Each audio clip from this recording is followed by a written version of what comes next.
कथाकार डॉक्टर राधाविनोद नायक एकादशतम कल्प संकलन चौमुहाणी 80तम जन्मतिथि लोकार्पित हो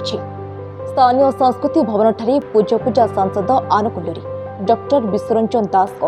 संचालन में अनुष्ठित एक उत्सव विशिष्ट कथाकार डॉक्टर सदानंद त्रिपाठी मुख्य अतिथि विशिष्ट कथाशिल्पी पवित्र पाणिग्राही मुख्य वक्ता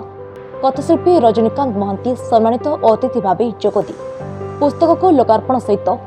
डॉक्टर नायक पुस्तक गल्प लेखार नियारा शैली पर वक्तव्य रखिते एसत जन्मदिन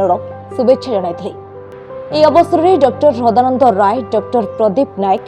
ଡକ୍ଟର ହରିକୃଷ୍ଣ ନାୟକ, ତ୍ୟାଗଭୂମି ସଭାପତି ଅଜୟ ନାୟକ, ଶାନ୍ତନୁ ରାଉତ, ବରିଷ୍ଠ ନାଗରିକ ସଂଘର କୈଳାସ ମହାପାତ୍ର,